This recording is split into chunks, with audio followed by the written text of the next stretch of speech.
que dijimos en la clase pasada, que es una de las instancias más importantes del proceso laboral. Antes que nada, quiero terminar de confirmar si ustedes ven en pantalla el PowerPoint, que supuestamente, pues yo esto todavía no lo termino de dominar bien en Google Meet. Supuestamente ustedes les tiene que figurar en pantalla el PowerPoint. Se ve, perfecto. Bueno, ustedes me interrumpen, me van diciendo,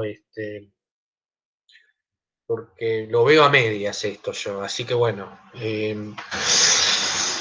Bueno, la idea de la clase de hoy entonces es ver la prueba testimonial en el proceso laboral.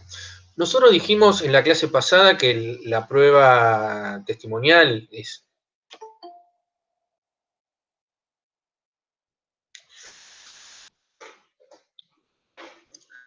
Nosotros dijimos en la clase pasada que la prueba testimonial era una prueba que era fundamental,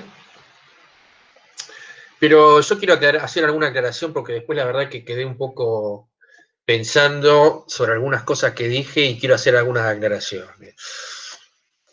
La fundamental es que siempre nosotros tenemos que volver al comienzo, cuando dijimos que acá es importante ver cada hecho cómo se prueba.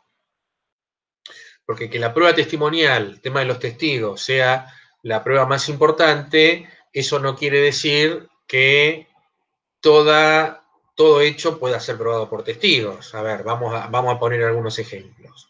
De la ley de fondo, la ley de contrato de trabajo. Yo, empleador, que formulé un pago, yo no lo puedo probar con testigos.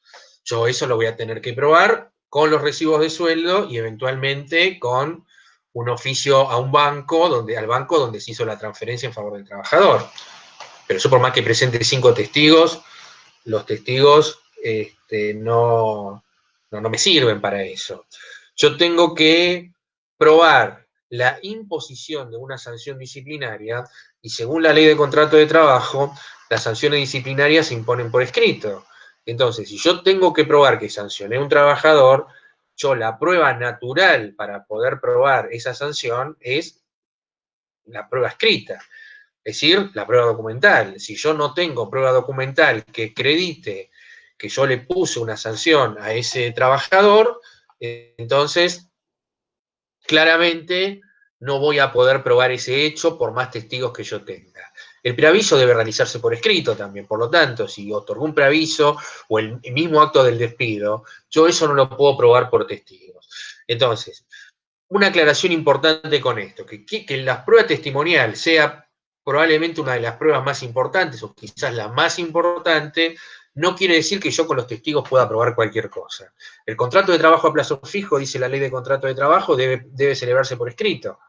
Entonces, esa forma, que es ad solemnitatem, si yo no cumplo con la forma escrita, para la cual voy a necesitar la prueba documental pertinente, yo no voy a poder probar el hecho de la celebración de ese contrato de trabajo. Por supuesto, a diferencia de otros contratos, la ley de contrato de trabajo, la ley de fondo, en el artículo 50, por ejemplo, dice que el contrato de trabajo, o sea, la existencia del contrato de trabajo, y recuerden ustedes que cuando nosotros hablamos de contrato de trabajo, hablamos del acuerdo de voluntades, en virtud del cual un trabajador se obliga a prestar servicios bajo la dependencia de otra a cambio del pago de una remuneración. Ese acuerdo de voluntades, dice el artículo 50 de la ley de contrato de trabajo, se puede probar por cualquier medio probatorio, es decir, por cualquiera de los que nosotros estamos viendo ahora, entre ellos la prueba testimonial. Es decir, yo la existencia de un contrato de trabajo lo puedo probar por testigos. Caso típico, el trabajador en negro. Un trabajador está en negro, no figura en ningún lado, no figura en el libro del artículo 52 de la ley de contrato de trabajo, no tiene recibos de sueldo, y no, en lo formal no figura. No está en la declaración jurada que hace el empleador todos los meses, en el formulario 931, que es una declaración jurada que tiene que realizar el empleador todos los meses, de manera tal que ese contrato, ese acuerdo de voluntades que no figura registrado en ningún lado, el modo natural para poder probarlo, dice la ley, artículo 50, por todos los medios probatorios, entonces yo lo puedo probar por testigos, que es de hecho como se prueba el tema del trabajo en negro. También tenemos que tener presente, volvemos a lo que insistimos en la clase pasada, que la prueba testimonial es muy importante por el principio de primacía de la realidad. Porque si hay alguna contradicción entre los registros contables del empleador, los recibos de sueldo, y la realidad en términos de modalidad de prestación de servicios, va a prevalecer, en la medida que reúna ciertas características, la prueba testimonial. Entonces, primera aproximación al tema en materia de prueba testimonial. Lo segundo que debemos decir, que desde el punto de vista práctico, la prueba testimonial es una de las instancias más ricas que tiene en la actividad para aquellos que litigamos, ¿no es cierto? Porque, a ver, ustedes han tenido que presentar para la clase de hoy un intercambio telegráfico de un trabajador con una registración incorrecta que se da por despedido, etcétera, etcétera. Bueno, esa instancia va a ser más o menos parecida. O sea, eso que ustedes hicieron ahora y que presentaron ahora les va a servir, es decir, no va a tener grandes variaciones, porque la forma de intimar para que se registre la relación laboral cuando esté incorrectamente registrada es más o menos la misma, y ustedes van a seguir más o menos el mismo modelo que ustedes mismos van a formular, y la respuesta que ustedes van a recibir va a ser más o menos la misma. Es decir, algunos de ustedes optaron porque ese empleador no contestaba, pero si el empleador contestaba esa carta de documento, iba a negar todo, esa iba a ser la respuesta. Iba a decir, iba a negar todas las deficiencias registrales. Y frente a eso el trabajador se iba a colocar en situación de despido indirecto, o sea que eso no va a tener grandes variaciones. No se van a encontrar con grandes sorpresas una vez que ustedes se pongan duchos con respecto a esto. Pero no podemos decir lo mismo con el tema de la prueba testimonial, porque hasta que nosotros no vemos al testigo declarando, no sabemos exactamente qué es lo que va a declarar, qué es lo que va a decir, qué situación se puede suscitar. De manera tal que un trabajador en negro que se dio por despedido, un caso típico, donde las cartas documentos son más o menos parecidas, las que ustedes van a ver en los distintos casos, donde la demanda es más o menos parecida, la contestación de demanda lo mismo, o sea, no va a haber grandes cosas. Lo único que realmente puede llegar a ser más rico va a ser la intervención de los testigos dentro de este procedimiento laboral. Y bueno, y esto ustedes seguramente lo van a poder verificar a lo largo, digamos, a lo largo de su carrera, profesional. Entonces, primera aclaración con respecto a este tema. Bueno, segunda cuestión. Dicho esto, vamos a ir ahora a ver quiénes son los que pueden declarar en calidad de testigos. ¿Quiénes pueden ser citados como testigos? Les pregunto si este segundo gráfico, si este segundo cuadro, ustedes lo pueden ver. Y yo ya me quedo tranquilo y así yo ya sigo con la exposición. Se ve este segundo, o sea, pasé una segunda pantalla. Esta segunda pantalla se ve. Bueno, bárbaro, gracias Alejandra.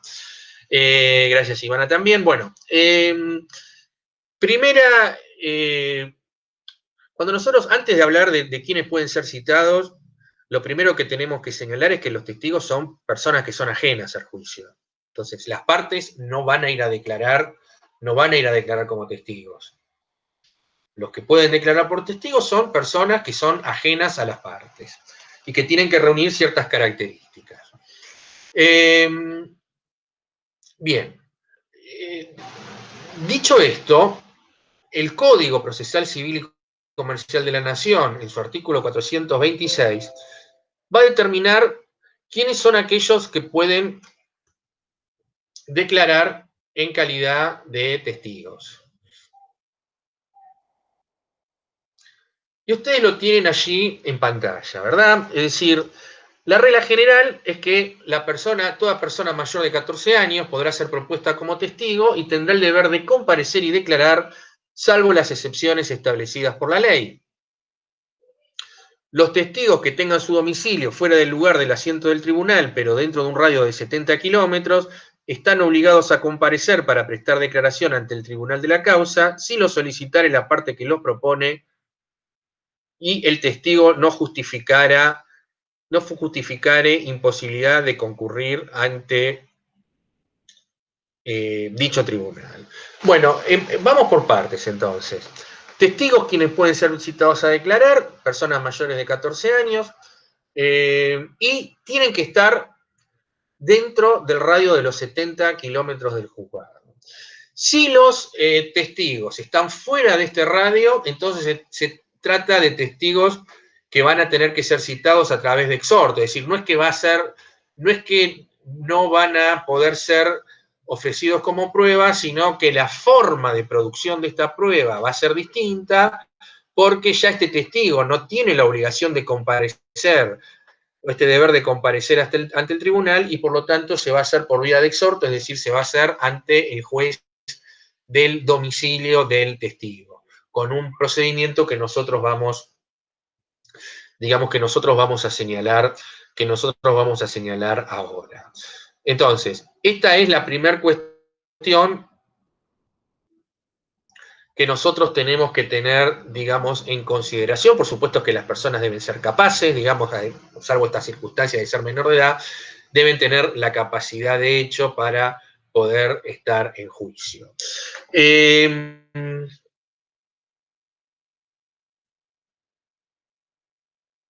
El artículo 427 del Código Procesal va a establecer quiénes son aquellos que no pueden ser citados a declarar. Y fíjense ustedes que en este artículo 427 del Código Procesal Civil y Comercial de la Nación excluye para poder ser ofrecidos como testigos los consanguíneos o afines en línea directa de las partes. No pueden ser tampoco testigo el cónyuge, aunque estuviese separado legalmente, dice, salvo si se tratara de reconocimiento de firma. Entonces, por razones de parentesco, la normativa, el Código Procesal, va a excluir determinados testigos que no pueden ser, o determinadas personas, que no van a poder ser citadas en calidad de testigos. Entonces, nos encontramos con los cosanguíneos en primer lugar, es decir, no pueden declarar como testigos ni los ascendientes ni los descendientes, cualquiera sea el grado de relación de parentesco que tengan con cualquiera de las partes. Y la verdad que es dudoso el tema de los hermanos, porque no queda, por lo menos a mí no me termina de quedar claro, si cuando habla el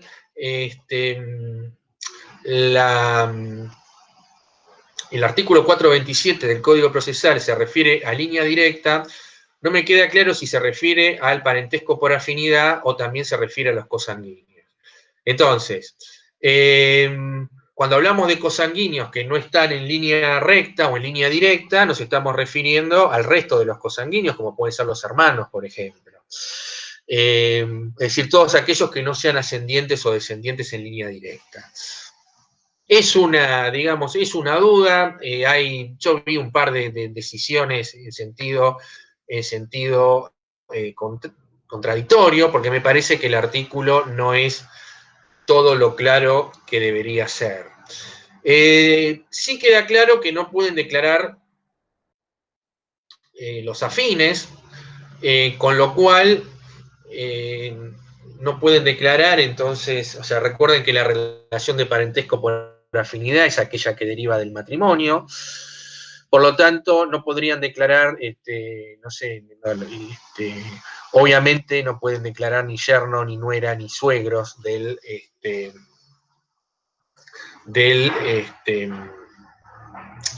digamos, de cualquiera de las partes. También están excluidos de declarar el cónyuge, dice, aunque estuviese separado legalmente el artículo 427 del Código Procesal. Bueno, acá tenemos algunas cuestiones desde el punto de vista teórico y práctico, porque, digamos, este artículo 427 del Código Procesal es una norma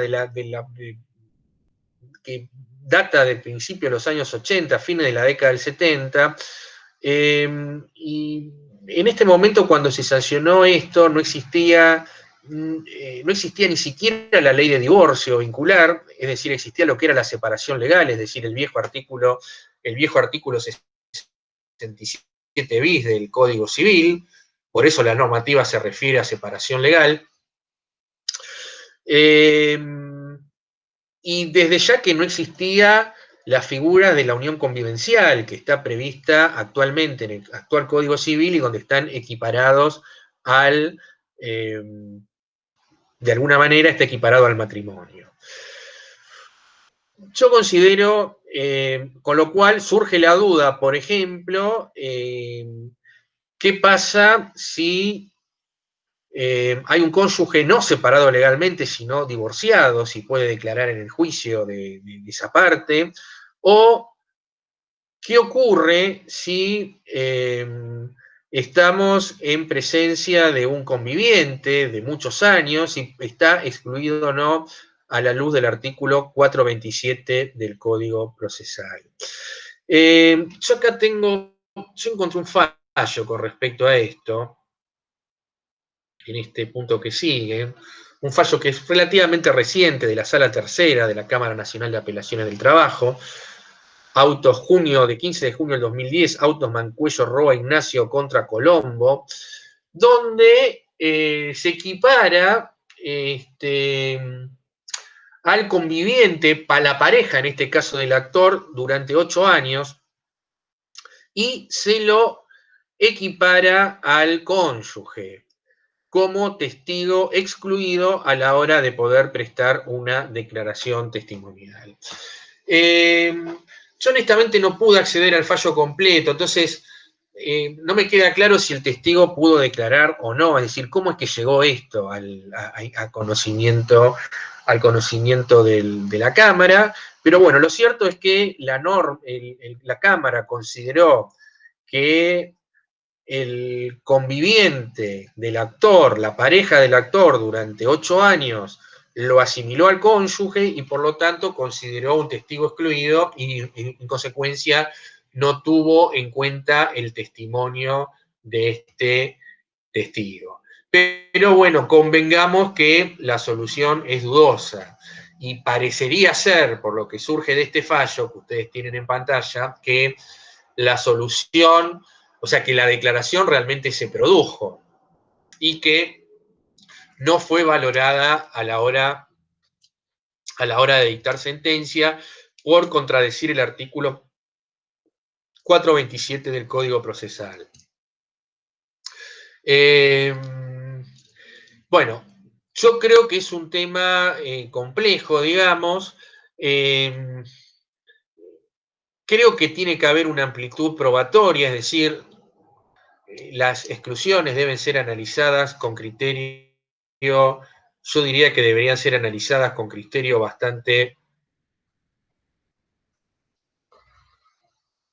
debería ser analizada las restricciones con un criterio de carácter, con un criterio restrictivo, digamos, esta debería ser la...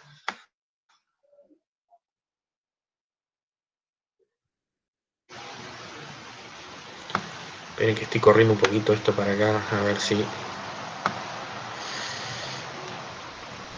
Entonces, le decía que debería ser analizado con un carácter restrictivo las exclusiones y en todo caso valorarse la eficacia de la probatoria de la declaración y teniendo en cuenta el grado de proximidad. Es decir, y quiero hacer esta diferenciación. Una cosa es la prohibición de declarar y otra cosa después la eficacia probatoria, porque, a ver, evidentemente, y esto está fuera de toda discusión, si yo llego a la conclusión de que un hermano no está comprendido dentro de la prohibición del artículo 427 del Código Procesal y se admite que el hermano declare en el juicio, evidentemente, por más que, o sea, la eficacia probatoria de ese testimonio va a ser bastante relativo porque estamos hablando de una persona de la máxima cercanía del actor. O si ustedes quieren, para poner un caso más, en el caso de la conviviente. Yo como juzgado puedo permitir al conviviente que declare, a la pareja del actor que declare porque lo considero no incluido dentro de la exclusión del artículo 427, pero a la hora de dictar sentencia yo tengo que valorizar y tengo que valorar y tengo que merituar la eficacia probatoria de ese testimonio en función de esa relación que tiene con la parte actora, que por supuesto no va a ser igual la eficacia probatoria de un testigo que no tiene ningún tipo de vinculación con ninguna de las partes. Entonces, primera cuestión con respecto a este tema de los testigos excluidos. Como podrán ustedes apreciar de la regla del artículo 427, están excluidos personas de la máxima cercanía de las partes, pero no hay otro tipo de exclusiones. Por ejemplo, en materia laboral específicamente, el hecho que el testigo tenga juicio pendiente con el actor, con la demandada, por ejemplo, algo que es muy habitual, es decir, bueno, un testigo es a la vez actor contra la misma empresa en otro juicio que tramita en otro juzgado por otra causa, pero juicio al fin, y por supuesto no hay ningún tipo de exclusión con respecto a esto, es decir, no hay ninguna norma que imposibilite que un testigo que tenga juicio pendiente con la demandada, por ejemplo, o con alguna de las partes, no pueda prestar una declaración testimonial.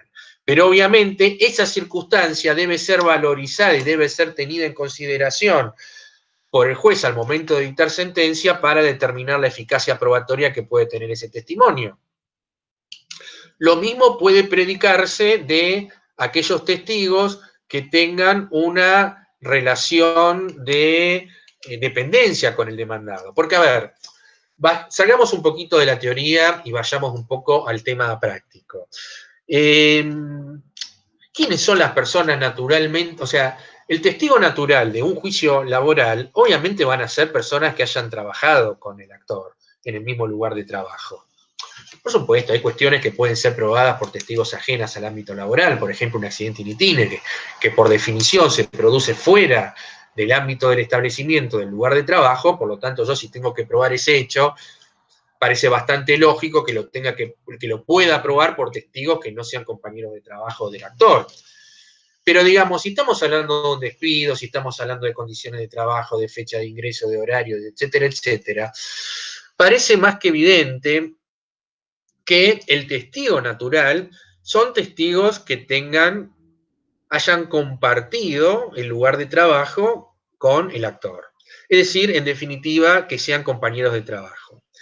Y la práctica además indica que normalmente el actor ofrece como testigo trabajadores que ya no estén más trabajando en la empresa.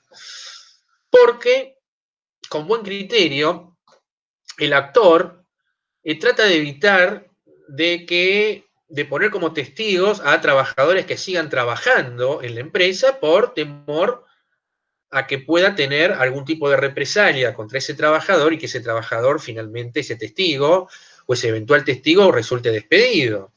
Y ni que hablar si va y le pide, porque le pide y probablemente, o le pide el actor a ese compañero de trabajo que sigue trabajando si le puede salir de testigo, como se dice vulgarmente, y probablemente el futuro testigo, ex compañero de trabajo, bueno, le diga que no puede o que se siente impedido porque no quiere perder el trabajo. Este es un dato, o sea, en aquellos casos de compañeros de trabajo que hayan dejado de trabajar en la empresa.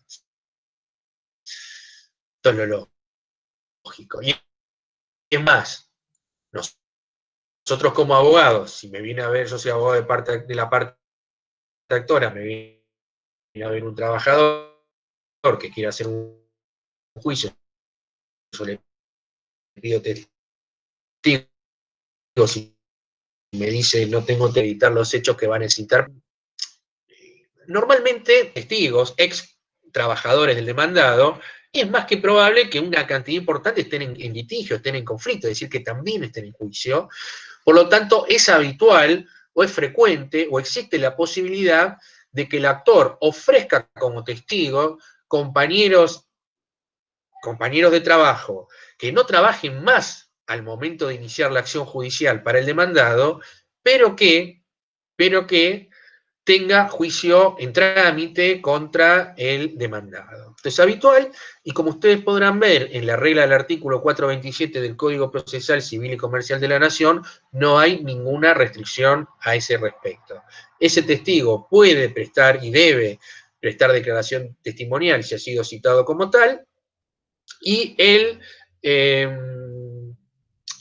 en todo caso el juez deberá valorizar su testimonio y la eficacia probatoria de esta declaración, conjuntamente con el resto del complejo probatorio, al momento del dictado de la sentencia. En el caso del demandado, normalmente los testigos que suele colocar son personas, o que suele ofrecer, para ser más exactos, suelen ser personas que siguen, trabajadores que siguen prestando servicios en la empresa. Esto es lo que normalmente ocurre. A ver, vuelvo, insisto con esto, ¿no? Esto no quiere decir que haya una regla para cumplir en ese punto, pero la práctica indica que normalmente esto es lo que ocurre. En ninguno de los dos casos, de todas maneras, más allá de que también esa circunstancia de que ese trabajador tenga una relación laboral pendiente, es decir, y que estén en relación de dependencia con una de las partes del juicio, es decir, con el demandado, esta circunstancia no priva que se le tome la declaración testimonial, y vuelvo a insistir, esa declaración testimonial va a ser examinada debe ser examinada por el juez al momento del dictado de la sentencia. Bueno, este fallo que nosotros hemos señalado. Bueno, ¿cuáles son los testigos? Y vamos a ver un poquito los deberes de los testigos. Que en verdad no les estoy diciendo nada que ustedes no conozcan, ustedes obviamente esto lo saben, ¿no? En primer lugar, el testigo tiene el deber de comparecer, por supuesto, siempre que esté dentro del radio de los 70 kilómetros, o sea, tenga domicilio dentro del radio de los 70 kilómetros,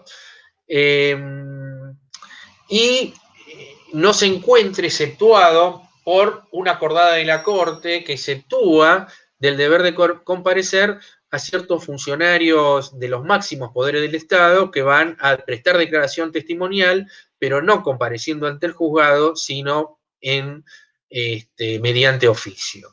Pero digamos, existe un deber de comparecer, porque acá tenemos que insistir con un tema importante. La declaración como testigo es una carga pública, es decir, esto no es una cosa que sea optativa por el testigo. Para el testigo ir o no ir. Más allá que en la práctica, el abogado de la parte actora, puntualmente, le va a pedir al actor si le puede dar los datos de los testigos que van a hacer valer en ese juicio, y normalmente el actor le habla, le pregunta a ver si le puede salir a declarar como testigo, etcétera, etcétera. Esto es una cuestión, digamos, esta es una cuestión de todos los días. Y probablemente si el testigo le dice, no, mirá, yo no quiero tener problemas, no, o el eventual testigo manifiesta que no quiere tener problemas y que no quiere prestar declaración, normalmente el actor desecha la posibilidad de citar a este testigo renuente y busca otro. Pero lo que nosotros como abogados nunca debemos dejar de tener en consideración es que existe un deber de comparecer, es una carga pública, y tal es así que si el testigo es renuente a presentarse en los estrados del tribunal debidamente citado para comparecer, puede ser citado por la fuerza pública, es decir, a través de la fuerza policial. Aclaro, esto lo vamos a ver ahora en un ratito cuando veamos el tema de la citación de los testigos. Con respecto a esto, tengo que aclarar lo siguiente. No es que, o sea, el auxilio de la fuerza pública es, primero, que no es de oficio, es decir, que esto lo va a tener que pedir la parte, esta comparecencia por la fuerza pública, siempre que se den ciertas circunstancias. Es decir, el testigo, para ser citado por fuerza pública, tiene que haber sido citado, tiene que estar notificado y debe haber incomparecido a esa audiencia. Si se produce la incomparecencia del testigo debidamente notificado, la parte puede pedir, por eso es a pedido de parte y no es de oficio, puede pedir la citación por la fuerza pública. Esta es una herramienta que no es la más utilizada, por razones obvias, pero nosotros tenemos que tener en consideración siempre esta circunstancia a la hora de, bueno, de analizar el plexo probatorio que nosotros tenemos. Porque, a ver, a mí me puede venir a ver un actor que me diga que no tiene testigos, pero bueno, a mí me dice eso, pero yo puedo indagar y ver si ese testigo tiene compañeros de trabajo, ese actor tiene compañeros de trabajo. Si tiene compañeros de trabajo, todos ellos son potenciales testigos. Y por más que esos testigos no quieran comparecer, tienen la carga pública de comparecer, y yo tengo la posibilidad de hacerlos comparecer con el auxilio de la fuerza pública. Entonces, primer deber que tiene el testigo, el deber de comparecer. Segundo deber que tiene el testigo es el deber de declarar. El testigo debe comparecer, se debe presentar al tribunal en el momento, en la audiencia para la cual fue citado, y tiene que la obligación, el deber de declarar, y correlativamente con eso tiene el deber de decir verdad. Tal es así que si el testigo miente, puedes tener consecuencias penales porque en el Código Penal de la Nación está tipificado el delito de falso, el delito de falso testimonio. Entonces, esto es muy importante señalar porque acá va a haber una diferencia fundamental entre lo que es la prueba testimonial y lo que es la prueba confesional. El testigo declara bajo juramento y es pasible está obligado a decir verdad y es pasible de ser incurrir en el delito de falso testimonio si no cumple con este deber de decir verdad. Las partes, recuerden ustedes, están las declaraciones de las partes, tanto en materia penal, pero también en materia civil y en materia laboral, tienen el derecho constitucional de que no se los puede obligar a declarar contra sí mismo, digamos, ¿no? Y esto implica, esta vez suena un poco duro decirlo en estos términos, pero bueno, la parte tiene el derecho de mentir, digamos, la parte puede mentir. O sea, no le va a traer una consecuencia desde el punto de vista penal el hecho de falsear la verdad por las partes, más allá de que pueda incurrir en alguna inconducta procesal. El testigo esa posibilidad no la tiene. Entonces, es una diferencia muy digamos, muy importante entre la prueba testimonial, que son testigos ajenos, son personas ajenas a las partes, ajenas al proceso, y que tienen este deber de decir verdad, deber que no tiene la parte en la prueba confesional, en la prueba de absolución de posiciones, sobre la cual nosotros vamos a mencionar algo en la clase de hoy, si tenemos la posibilidad en ese, digamos, en ese sentido. Bueno, con respecto al tema del deber de comparecer, el artículo 455 del Código Procesal Civil y Comercial de la Nación exceptúa, dice el artículo 455, de la obligación de comparecer a prestar declaración a los funcionarios que determine la reglamentación de la Corte Suprema de Justicia de la Nación. Dichos testigos declararán por escrito, con la manifestación que lo hacen bajo juramento, promesa de decir verdad, dentro del plazo que fije el juzgado, debiendo entenderse que no excederá de 10 días si no se lo hubiese indicado especialmente. La parte contraria a la que ofreció el testigo podrá presentar un pliego de preguntas e incluir el interrogatorio. Bueno, este artículo, como podrán ver, hay una delegación del Código Procesal a la Corte Suprema de Justicia de la Nación. La Corte Suprema de Justicia de la Nación dictó una acordada en la cual se determina cuáles son los funcionarios, porque de esto estamos hablando, de funcionarios, es decir, de personas que están en los más altos niveles de los distintos estamentos del Estado, que están exceptuados de la obligación de comparecer a tribunales, no de declarar, y la declaración se va a hacer por escrito, y en realidad se va a hacer mediante oficio judicial y contestación de oficio judicial.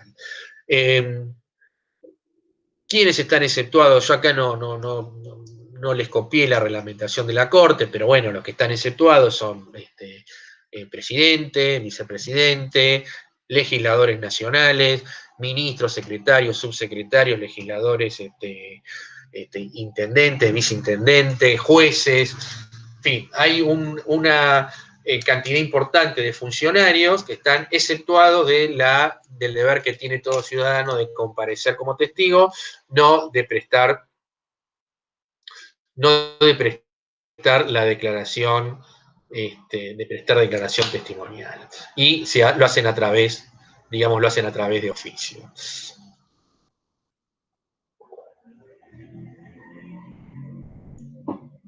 Yo honestamente, en todos los años que tuve de ejercicio profesional, en un juicio laboral nunca acudí a este instrumento, pero bueno, porque nunca me pasó que una personalidad de esas características hubiese sido citado a un juicio de estas características, pero bueno, se hace mediante oficio judicial. Bueno, el deber de comparecer a los estrados del tribunal, los testigos deben estar, o sea, deben ser testigos incluidos, es decir, no deben estar excluidos por la regla del artículo 427 del Código Procesal, y deben estar dentro del radio de los 70 kilómetros del juzgado. Si están fuera del radio de los 70 kilómetros del domicilio del juzgado, la declaración de los testigos se va a hacer mediante exhorto, es decir, que la declaración la va a tomar el juez que corresponda al, digamos, que tenga competencia en el domicilio del testigo. A los artículos en cuestión son el 453 y el 454 del Código Procesal.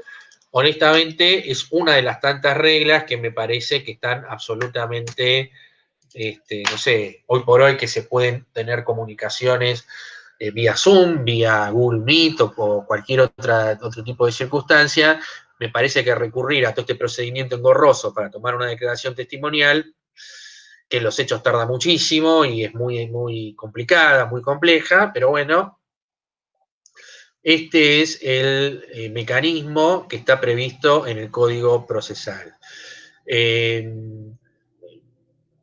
Si tenemos un poquito de tiempo vamos a volver sobre este tema, pero lo más importante es que si se trata de testigos que están a más de 70 kilómetros, cuando yo ofrezca la prueba testimonial, tengo que acompañar el interrogatorio.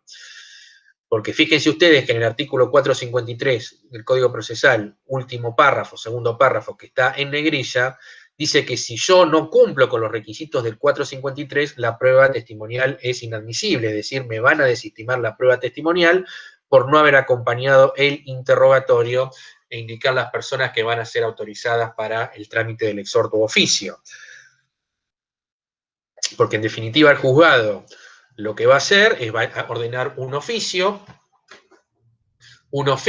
dirigido al juez con competencia laboral en turno que corresponda al domicilio del demandado y le va a requerir, le va a exhortar en ese oficio a ese juez que cite a prestar declaración al fulano de tal a tenor de las preguntas que van a constar en el oficio, que son estas a las cuales está haciendo referencia el artículo 453 del Código Procesal, que por supuesto hay que acompañar o se habrá adjuntar a ese interrogatorio las preguntas que pueda hacer la contraparte.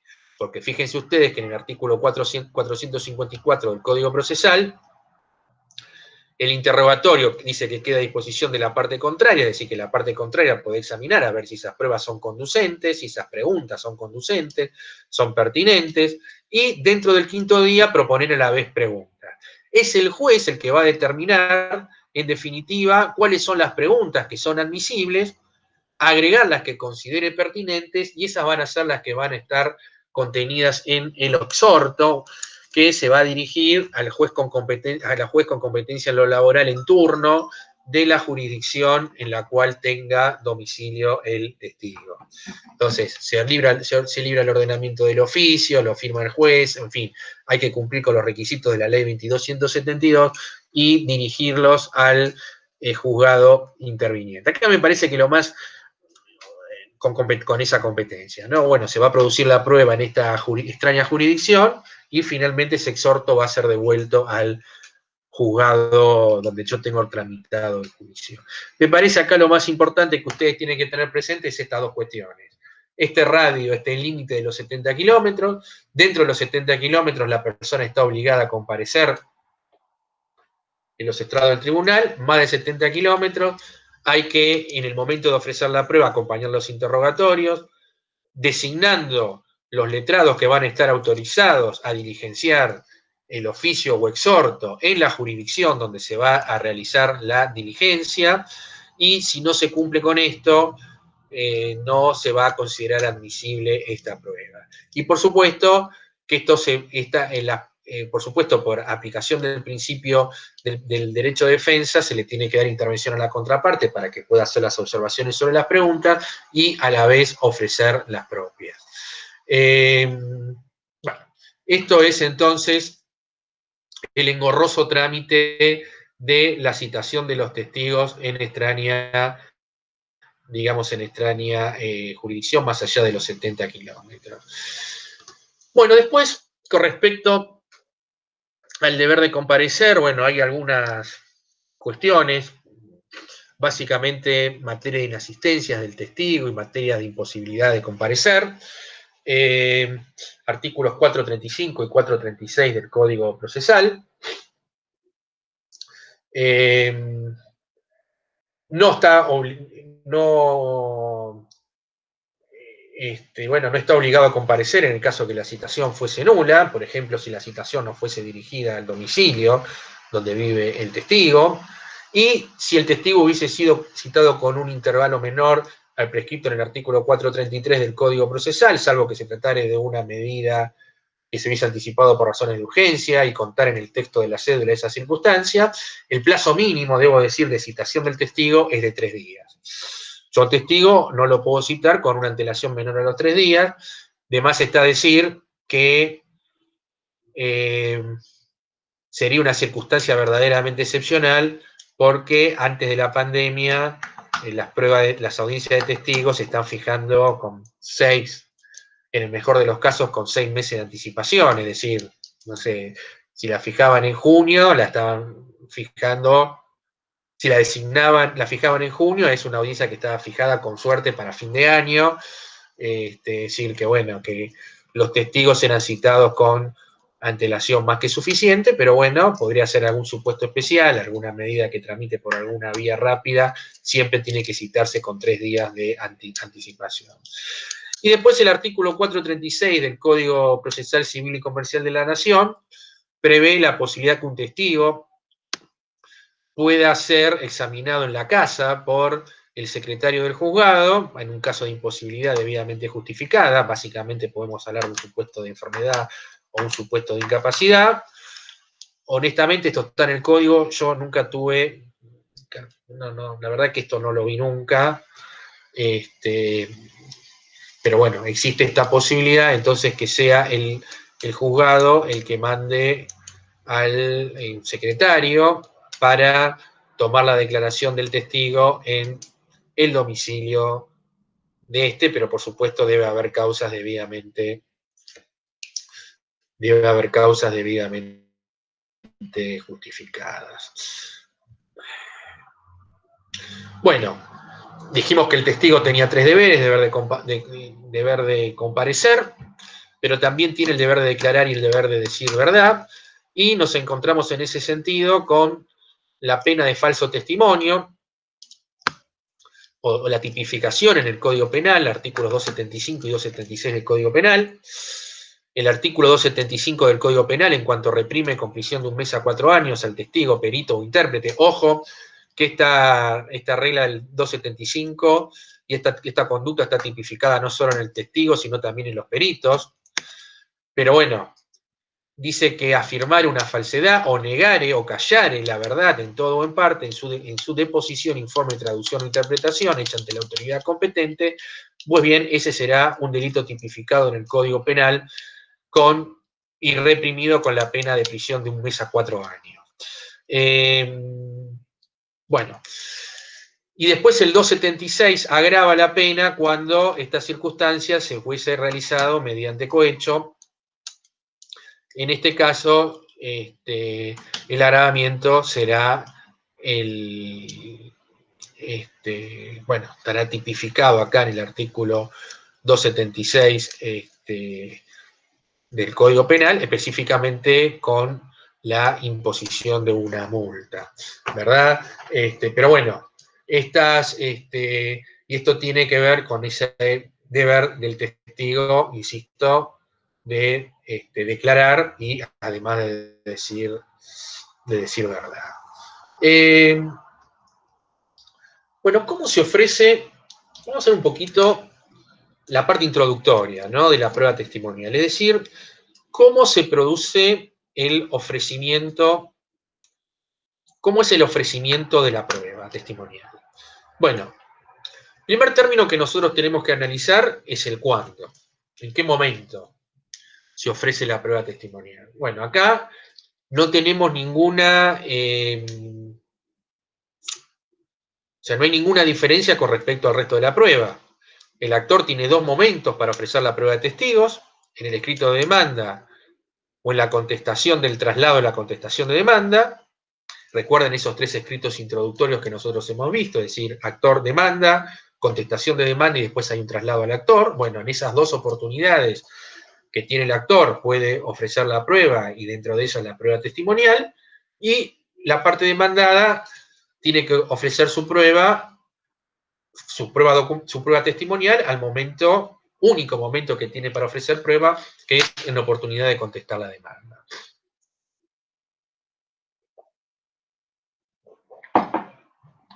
De lo que nosotros estamos viendo acá se deriva una consecuencia muy importante, práctica, de todo esto, que es que el demandado puede estar en situación de contestar, o sea, contesta la demanda, tiene que ofrecer los testigos, pero podría ocurrir que no sabe con qué testigos cuenta la actora. ¿Por qué? Porque la actora, en el escrito de demanda, no sé, supónganse el escrito que ustedes tenían que realizar de demanda, ustedes no ofrecieron la prueba. Bueno, no ofrecieron la prueba, no ofrecieron la prueba testimonial, por lo tanto el demandado al momento de contestar la demanda no sabe con qué testigos o si tiene testigos el actor. Es una consecuencia práctica, yo diría bastante importante, y tiene la posibilidad de terminar de ofrecer o de ofrecer la prueba testimonial ya sabiendo cuáles son los testigos del demandado, porque va a tener a la vista el escrito, digamos, el escrito de contestación de demanda. Entonces,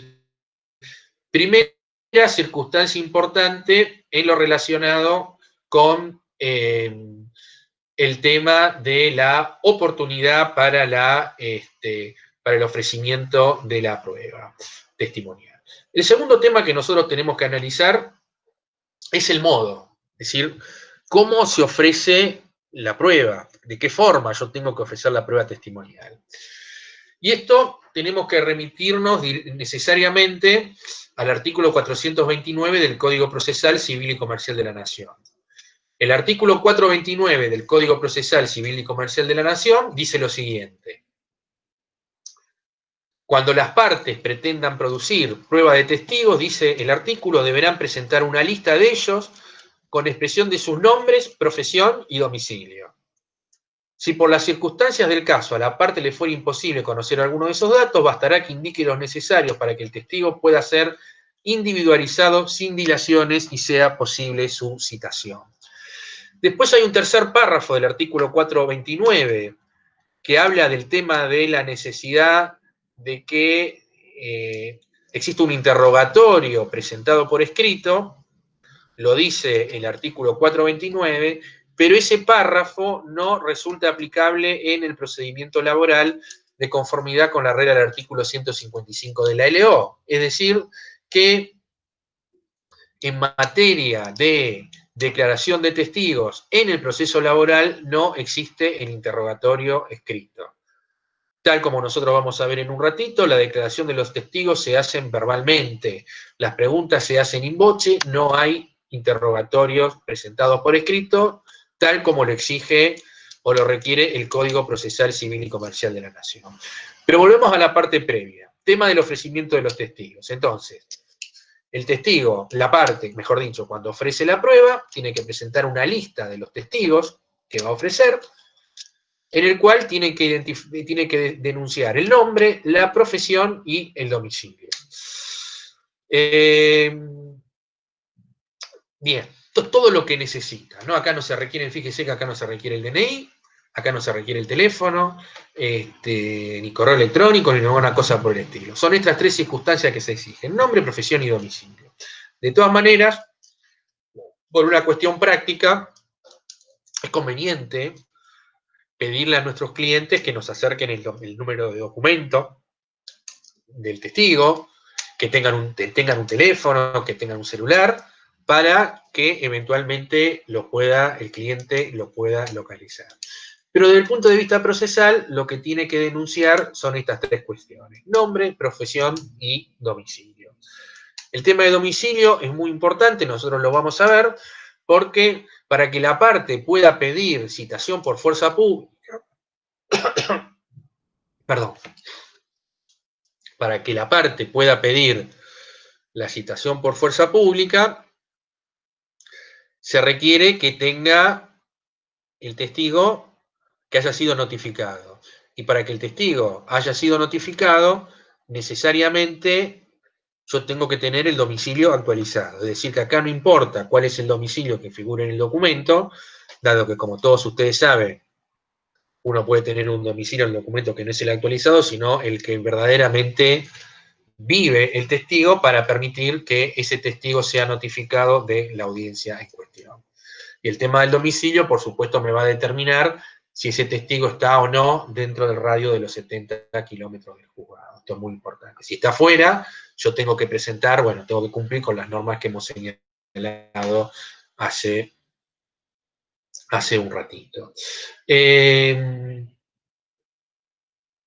El tema de la cantidad de los testigos. Bueno, el tema de la cantidad de los testigos, acá ya tenemos que ir a la LO, porque acá ya tenemos, hasta ahora estábamos viendo las normas del Código Procesal.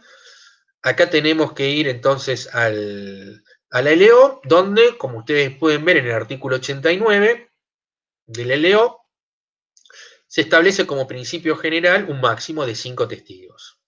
Cada parte podrá ofrecer hasta 5 testigos. Después, en el párrafo sucesivo, la norma permite, porque así lo indica, dice que si la naturaleza del juicio lo justificare, se podrá admitir un número mayor. La realidad es que yo no he tenido nunca la suerte de que, la regla de la limitación a 5 testigos es para evitar que el juicio se haga interminable. Es decir, por una cuestión de celeridad, la norma procesal ha limitado a 5 la cantidad de testigos y deja abierta la posibilidad que el juez, según las circunstancias del caso y la naturaleza del juicio, pueda admitir la citación de un número mayor. Yo, las veces que lo he pedido, honestamente no me han hecho lugar nunca, y siempre me han invocado el artículo 89 del LO, que me fija hasta 5 la cantidad de testigos máximo. Bueno, esto es la limitación entonces que está en el LO. Si yo ofrezco un número mayor, supónganse que yo ofrezco 8 testigos, cuando el juzgado saque esa providencia de prueba, cuando provea la prueba, lo que va a hacer antes de fijarme en las audiencias es intimarme a que reduzca a 5 la cantidad de testigos de ese listado, bajo apercibimiento de que si en el caso de 3 días no contesto o no indico cuáles son los 5 testigos con los cuales yo me voy a hacer valer, el apercibimiento es que el juzgado va a considerar como válidos y como ofrecidos los 5 primeros testigos y va a tener por desistidos del testigo número 6 en adelante. No es que pierdo, no es que si yo ofrezco 8 se me caen todos los testigos, sino que el juzgado me va a intimar que reduzca a 5, y si no reduzco a 5 la cantidad de testigos, me va a tener por ofrecido los primeros 5 y por desistidos del testigo número 6 en adelante. La norma parece razonable, pero hay que decir que en ciertos casos, especialmente cuando la relación es larga y yo tengo que probar hechos que fueron ocurriendo en distintos momentos de la relación laboral, esa cantidad de 5 testigos puede resultar insuficiente. Esto es lo que yo debo, lo que debo señalar con respecto a esto, pero bueno, nunca en todo mi ejercicio profesional, no sé, Carla, vos si tuviste algún caso contrario, pero a mí nunca me admitieron tener, lo he pedido, no digo que lo he pedido muchísimas veces, pero lo he pedido en varias oportunidades, yo creo que en forma justificada. Sin embargo, nunca me admitieron, bueno, excederme de la lista. De la lista, digamos, de la lista de los testigos. Estos de 5 máximo por parte. Bueno, en pantalla, no sé si ustedes lo pueden ver, tengo un modelo de providencia de cómo provee el juzgado la prueba testimonial. ¿Se alcanza a ver esto en pantalla?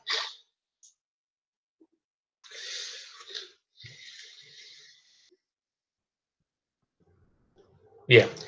Es un modelo, por supuesto, parcial, porque no está toda la providencia, no está toda la providencia de prueba, sino está solamente el punto que tiene que ver con la prueba testimonial. Por supuesto que tiene que proveerme el resto de la prueba, porque se supone que se ofreció prueba pericial, se acompañó documental, se pidió prueba informativa, etcétera, etcétera. Pero la prueba testimonial se provee de esta manera. Como ustedes podrán ver, no hay ningún misterio. Para la prueba, lo que hay que hacer es, para que se produzca esta prueba, es fijarme la audiencia a la cual va a ser citado el testigo. Yo no sé si acá, a ver, vamos a volver un segundito para atrás. En este artículo 89 que ustedes tienen ahora en pantalla, artículo 89 del LO, dice que cuando el número de los testigos, el segundo párrafo, ¿no? Después de decir el número de los 5 testigos, dice que cuando el número de los ofrecidos por las partes permitiera suponer la imposibilidad que todos declaren la misma fecha, se señalarán tantas audiencias sucesivas como fueran necesarias, determinando cuáles testigos depondrán en cada una de ellas. Bueno, esto es lo que ocurre normalmente en la práctica. Es decir, si bien la ley dice, el artículo 89 dice que los testigos deben ser citados preferentemente en una misma fecha, la realidad es que esto no ocurre, salvo que sean muy pocos los testigos ofrecidos por las partes.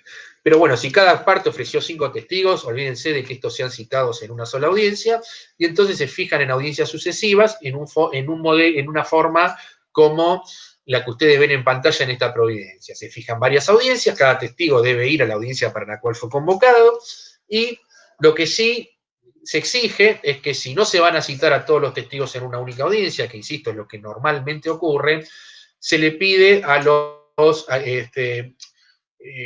se requiere que el juzgado lo cite en forma intercalada, es decir, bueno, en el modelo que ustedes tienen para cada audiencia, para la del 4 de septiembre, la del 5 y la del 8, ustedes ven que hay 2 testigos, supónganse que hay 2 testigos que se citan para cada una de estas fechas. Bueno, es uno del actor y uno del demandado. No es que se citan primero todos a lo de la parte actora y a todo lo de las partes demandadas, sino que se trata de que esta citación se haga en forma, digamos, en forma alternada. Bien.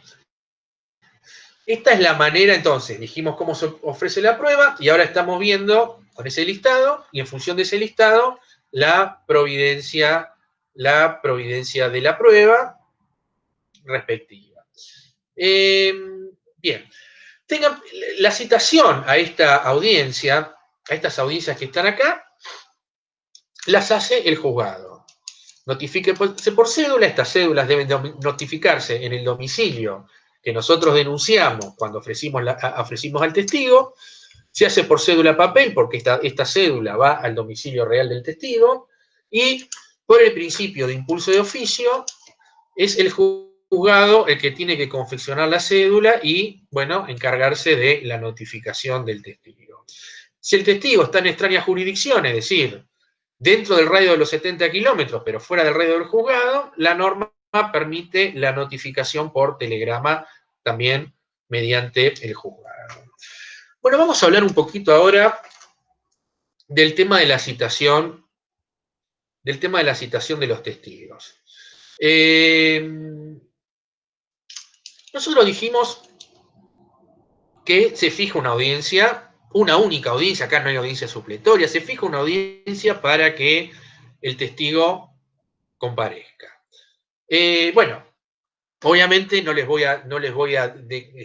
voy a decir nada novedoso. Si el testigo comparece, se celebra la audiencia.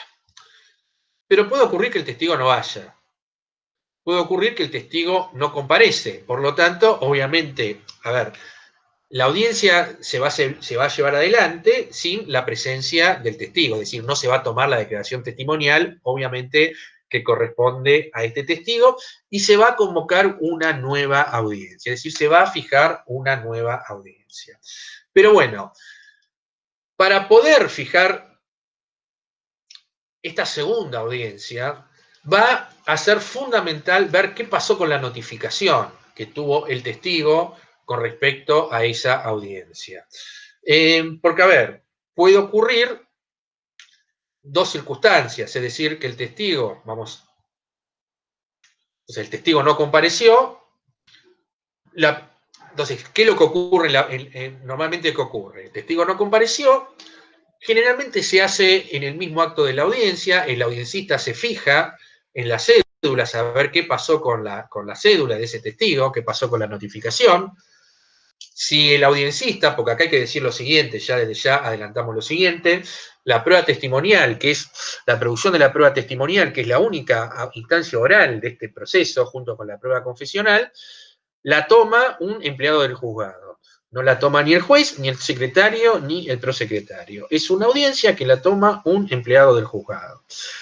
Entonces, el empleado del juzgado que tiene como misión el hecho de tomar esta audiencia, lo que hace en ese escenario de la primera audiencia, si ese empleado es una persona ordenada, ya tiene agregadas las cédulas en el expediente y se fija a ver qué fue lo que pasó con la cédula del testigo, para ver si el testigo está notificado o no notificado.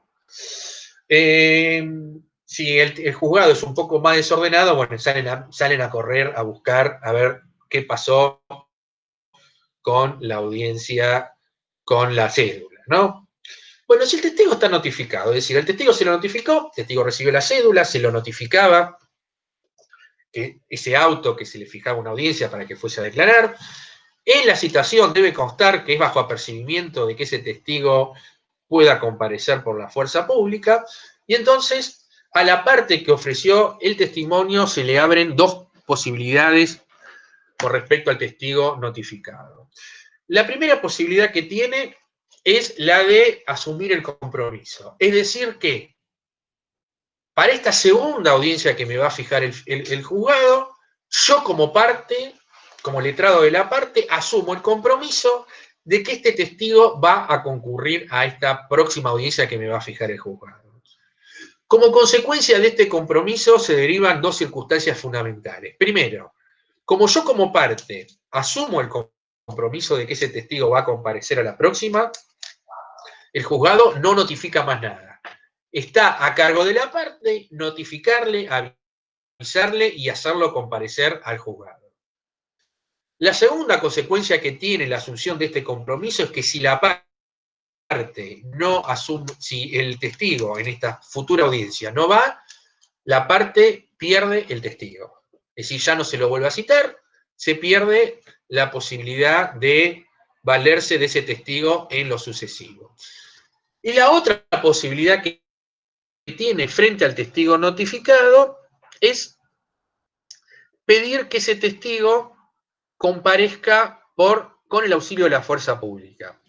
En este caso, el juzgado va a ordenar un oficio a la policía de la Ciudad de Buenos Aires para que en la fecha que el juzgado fije de la próxima audiencia, este señor que no ha comparecido, pese a estar debidamente notificado, sea llevado a los estrados del tribunal a través de la fuerza pública, es decir, mediante la policía de la Ciudad de Buenos Aires. Bien, esto es lo que dice el código. ¿Qué es lo que ocurre en la práctica? En la práctica normalmente es la parte la que asume el compromiso. Es decir, los supuestos que la parte recurra al mecanismo de la fuerza pública son, diría, no sé si excepcionales, pero son más bien limitados. Es más, a ustedes les va a pasar lo siguiente seguramente cuando estemos en cuando, a ver, ¿cómo decirlo? Ustedes están en la audiencia, ¿no? Llaman a la audiencia, sale el audiencista, bueno, a ver, testigo López y Pérez. Se asoma al pasillo, no aparecieron ni López y Pérez. Entran los abogados, las partes a la sala de audiencia, a la sala, mejor dicho, no le voy a decir la sala de audiencias porque parece una cosa muy formal. La oficina del audiencista, entramos allí y yo supónganse que ofrecía al testigo López y la otra parte el testigo Pérez. Se fija el audiencista en las cédulas y López y Pérez están debidamente notificados. Es decir, que estamos en el supuesto de acá. Estaba notificado, pero el testigo no fue. ¿Qué es lo que hace el juzgado? El juzgado de la audiencista me va a decir, bueno, doctor, fijamos otra, asumen compromiso, ¿no? Es decir, el juzgado no le va a decir, mire, usted puede pedir, tiene el derecho para pedir por la fuerza pública. Normalmente el juzgado le dice, bueno, doctor, asuma el compromiso, ¿no? Porque, bueno, esto es lo que ocurre en forma, lo que más normalmente ocurre. Porque, a ver, digamos, el letrado supone que, bueno, un testigo que vaya a declarar por la fuerza pública, bueno, no, puede ir molesto, en fin, no es lo que normalmente ocurre, además que, bueno, esto hace mucho más engorroso el trámite porque hay que hacer un oficio, hay que llevarlo a confronte, bueno, llevarlo a la policía de la ciudad, etcétera, etcétera, ¿no? Es un poquito más complejo, digamos, el procedimiento y normalmente uno trata de evitar esto. Entonces, normalmente lo que ocurre es que la parte asume el compromiso. Pero bueno, nosotros como letrados no podemos desconocer que yo tengo esta posibilidad de pedir el auxilio por la fuerza pública. Y además ya hay un tema que incluso es de responsabilidad profesional. Yo como abogado tengo la obligación, o sea, yo no puedo garantizar un resultado del juicio. Es decir, a ver, esto que yo les decía al principio, que la declaración de los testigos puede ser imprevisible, bueno, sí, es imprevisible. Y no sabemos con qué nos vamos a encontrar. Tranquilamente yo puedo llevar testigos y los testigos declaran en contra de la posición de mi cliente. No va a ser la primera vez que ocurre eso. O al contrario, la otra parte lleva testigos y le declara en contra. No es una cosa que sea del todo excepcional. Yo eso como letrado no lo puedo garantizar, yo eso no lo sé, yo me voy a enterar cuando escuche el testigo. Pero sí yo tengo responsabilidad profesional para arbitrar los medios para que el testigo vaya. Si yo tengo, o sea, yo lo voy a poner con un ejemplo, que además es un ejemplo, no fue tan hipotético porque me ha pasado y que tuve, digamos, la lucidez de pedir la fuerza pública. Pero a ver, si yo tengo un testigo, yo tengo un juicio de un trabajador en negro, ofrezco 5 testigos, que mi cliente me perjura que me los va a hacer llevar al momento de la audiencia. Y cuando llega el momento de la audiencia, están todos notificados, y no fue ninguno a cada una de las audiencias. Si yo asumo el compromiso de que esos testigos van a concurrir a la próxima, y después resulta que en la próxima audiencia el testigo no concurre ninguno de los testigos, por lo tanto me da por decaído el derecho, y el juicio yo lo pierdo, no vaya a ser que el día de mañana alguien me diga, bueno, usted incurrió en mala praxis, usted perdió el juicio porque no llevó ningún testigo, y usted en vez de asumir el compromiso, los debió hacer comparecer por la fuerza pública. Así que bueno, hay que tener muchísimo cuidado con este punto. No es lo ideal el tema de pedir la fuerza pública, pero bueno, es una herramienta que la ley me da y es preferible que yo el juicio lo pierda porque el testigo va y me declara en contra y no perder porque no va ningún testigo y después yo poder tener algún tipo de responsabilidad profesional. Bueno, entonces, primera posibilidad, testigo no compareció, está notificado, doble opción, parte asume el compromiso o pide auxilio de la fuerza pública. Bien. Segunda posibilidad, que el testigo esté sin notificar. Cuando hablamos de testigo que está sin notificar, quiere decir que al testigo le mandaron la cédula y resulta que el testigo no vive ahí, informa al oficial de justicia o el domicilio es inexistente, o bueno, en fin. Bueno, en ese caso, el juzgado va a intimar a la parte a que denuncie el correcto, real y actual domicilio del testigo y me va a fijar un plazo de 3 días para que denuncie el correcto, real y actual domicilio del testigo. Una vez que yo lo denuncio, me lo va a hacer bajo apercibimiento de perder ese testimonio, yo cumplo con la intimación, denuncio correcto, real y actual domicilio del testigo y me van a fijar a la segunda audiencia. Insisto, con estas tres posibilidades que yo tengo en pantalla. Que el testigo vaya por compromiso a la próxima audiencia, que vaya por auxilio de la fuerza pública o que yo haya denunciado un nuevo domicilio. La posibilidad de denunciar un nuevo domicilio se abre cuando, obviamente, el testigo está sin notificar. Bien.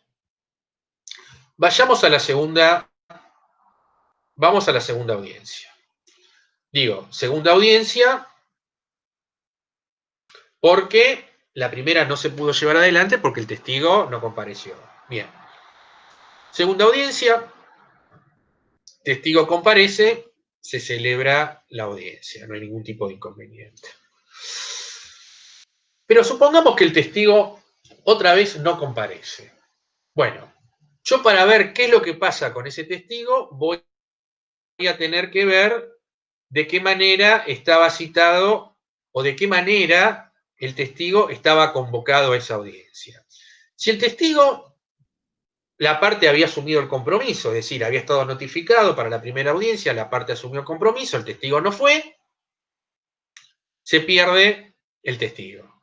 Es decir, pierdo la posibilidad me tienen por decaído de la posibilidad de valerme de ese testigo. La otra posibilidad que teníamos es que el testigo vaya, o se haya pedido la citación por fuerza pública. Bueno, pido la citación por fuerza pública, el testigo no fue y lo van a volver a citar nuevamente, otra vez por la fuerza pública. Yo, la única recaudo que tengo que cumplir para que ese testigo me lo vuelvan a citar es que yo haya cumplido con los plazos que me fijó el juzgado para la citación por fuerza pública. Es decir, si me mandaron a hacer un oficio, bueno, tengo que cumplir con todos los requisitos que me fije el juzgado en plazo. Si los cumplo, presenté el oficio en término, lo llevé a la repartición a la policía, lo devolví diligenciado, llegó el momento de la audiencia, el testigo ni apareció. Bueno, no pierdo nada, no se decayó ningún testimonio, vuelvo, que se lo vuelva a citar por fuerza pública, se vuelve a librar el oficio, etcétera, etcétera. ¿Puede ocurrir esto? Sí, puede ocurrir. Las veces que yo he citado a los testigos por fuerza pública, yo la verdad que desconozco cómo hace la policía en estos casos, la parte práctica, pero por lo menos yo, las veces que yo he visto citar por fuerza pública, debo decir que en realidad, en general, en la primera audiencia que he citado por fuerza pública no van, o muchas veces no van, ¿no es cierto? Yo no sé si porque le tocan el timbre y no van con el patrullero, la verdad que no sé cómo es, pero bueno, me ha pasado que cuando se cita por fuerza pública, a este testigo renuente hay que citarlo por varias veces. Pero bueno, se lo va a volver a citar al testigo. Bueno, y la tercera posibilidad, recuerden ustedes, que era que yo había denunciado un nuevo domicilio. ¿Se acuerdan? Primera notificación frustrada, me intimaron para denunciar un nuevo domicilio, denuncié un nuevo domicilio, el testigo no va. Bueno, obviamente acá tengo que ver qué pasó con la cédula de notificación. Se ha denunciado un nuevo domicilio. Bueno, este es el supuesto, tengo que ver las circunstancias. Primera posibilidad, que el testigo esté sin notificar. Si el testigo está sin notificar, cuando digo sin notificar, porque el domicilio es inexistente, porque el testigo no vive, por las razones que sean, la cédula viene de vuelta sin notificar, entonces me van a fijar una tercera audiencia, pero esa tercera audiencia ya la parte está obligada a asumir el compromiso. Es decir, la notificación de la primera audiencia se frustró porque ese domicilio era incorrecto, la segunda ocurrió lo mismo, me van a fijar una tercera audiencia, pero ya la tercera audiencia va a ser porque el testigo va a comparecer en la próxima audiencia. Si no comparece en la próxima, o sea, lo tengo que notificar, le tengo que hacer saber de la próxima audiencia, y si no comparece, voy a perder ese testimonio. Si el testigo está notificado, entonces otra vez se me abre la posibilidad que yo tenía en la primera audiencia. Es decir, tengo la posibilidad o bien de asumir compromiso o bien de pedir la citación por la fuerza pública. Es decir, que en el caso de denuncia a nuevo domicilio, difiere si el testigo estaba notificado o no. Si está sin notificar, no tengo posibilidad de pedir fuerza pública porque no hay ningún incumplimiento del testigo, nunca fue notificado, por lo tanto la parte tiene que asumir el compromiso. Si el testigo está notificado, tengo que, puedo asumir compromiso de fuerza pública, bueno, lo mismo que ocurría en el tema de la primera audiencia. Pero fíjense lo importante que es tener el domicilio correcto, porque con el domicilio correcto yo tengo la opción de pedir la fuerza pública eventualmente. Con un domicilio inexistente yo voy a tener que asumir el compromiso y es más que factible que el testigo en esta circunstancia probablemente no comparezca a la tercera audiencia. Bueno, y llegamos finalmente a la tercera audiencia. Tercera audiencia, el testigo comparece, se celebra la audiencia, no hay ningún tipo de inconveniente. El testigo no comparece, bueno, acá tenemos que ver qué es lo que ocurrió. Si la parte asumió el compromiso, obviamente, y el testigo no compareció, se da por decaída la prueba, y si el testigo, yo tuve la posibilidad de citarlo por fuerza pública y el testigo no fue por fuerza pública, bueno, se lo va a volver a citar en la medida que haya cumplido con los requisitos que me fijó el juzgado a los fines de la fijación de este, digamos, a la fijación para el diligenciamiento de este oficio. Yo no sé si esto ha quedado claro, el tema de la comparecencia, digamos, yo lo quiero hacer con este cuadro, yo no sé si esto es más lo que confunde, que lo que aclara, pero bueno, acá es muy importante el tema de la notificación del testigo. Si, en definitiva, para hacer una síntesis de todo esto y saliendo de este cuadro, si al testigo se lo cita en 2 oportunidades y no va, y en las porque no se pudo notificar ninguna de las 2 veces, ante 2 notificaciones frustradas, la tercera audiencia se hace por compromiso. En el resto de los casos, cuando el testigo está, hay cédula y está notificado, yo tengo la posibilidad de pedir la auxilio de fuerza pública o asumir el compromiso.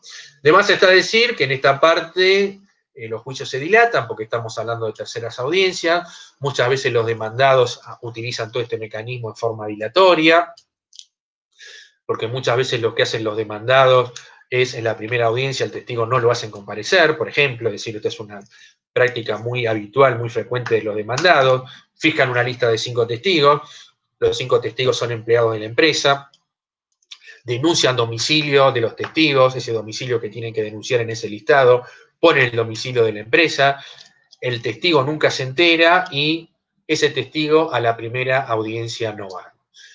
Normalmente están notificados y entonces en la segunda audiencia el letrado de la parte demandada asume compromiso, pero bueno, ya nos comimos una audiencia, digamos, ¿no? Y si para cada audiencia tardamos entre 6 meses y 1 año para que me la fijen, bueno, obviamente esto es de carácter dilatorio y ustedes imagínense lo que ocurre con esto, no sé, ahora con todo este aparato judicial, donde, bueno, nosotros teníamos una serie de audiencias que quedaron todas frustradas, donde hay que volver a notificar. Bueno, esta es una de las partes donde normalmente los juicios se demoran y mucho, ¿no? En el tema de la fijación, de las audiencias. Bueno, hasta ahora todo esto que vimos es para que el testigo vaya, pero no vimos la parte fundamental, que es el acto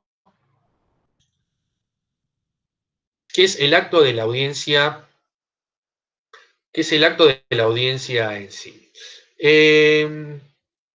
A ver,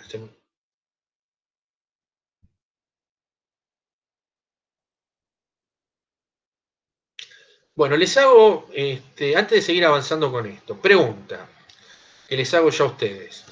¿Alguno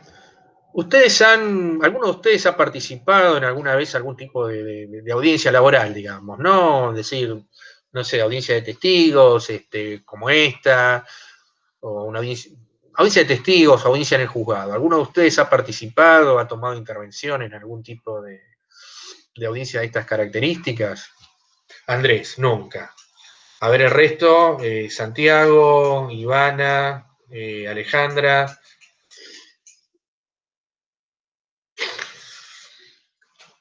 Alejandra no, Jorge no, Ivana no. ¿Alguien más que me quedó? Sí, alguien más que me quedó sin preguntar, sin contestar. Julián, no. Bien. Bueno, bueno, lo dijo bien Carla, creo que vos lo había dicho bien Carla la clase pasada, ¿no? Sí, estuvimos hablando sobre los beneficios de presenciar una audiencia.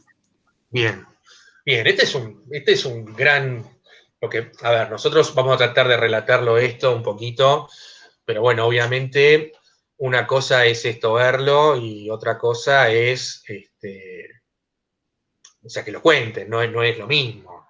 Por de pronto, hay una cosa que me pasa mucho cuando va un testigo a declarar, ¿no? Es decir, no el testigo, sí, el testigo y fundamentalmente cuando van las partes. O sea, si no fueron nunca, como en el caso de ustedes, lo primero que se llevan es un shock, una sorpresa, porque a ver, si nosotros hablamos de un testigo, es como ineludible, ¿no? Pensamos en la serie de Netflix, en las series norteamericanas, en las películas norteamericanas, ¿no? Será una gran expectativa, suit, y la realidad, los juzgados tapados de expedientes, una mesa muy chiquita, una persona que te está tomando la audiencia, y el testigo y nosotros atrás. Pero me parece que está piola que lo puedan ver. Es muy necesario que lo puedan ver. ¿Ustedes trabajan en estudio jurídico? ¿Alguno trabaja en el ámbito de la justicia o algo así? Como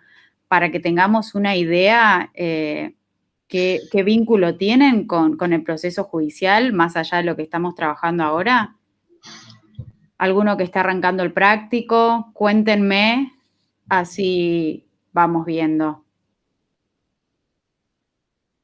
Bueno, había algunos que estaban haciendo el práctico, me había comentado. Creo que Fernando era uno y no sé si Alejandra vos también estabas haciendo el práctico. Creo que por lo menos dos teníamos A mí haciendo el práctico me tocó hacerlo de derecho administrativo y con, ¿cómo se llama? Resolviendo la situación legal de los senegaleses. Así que mi práctico fue un fiasco.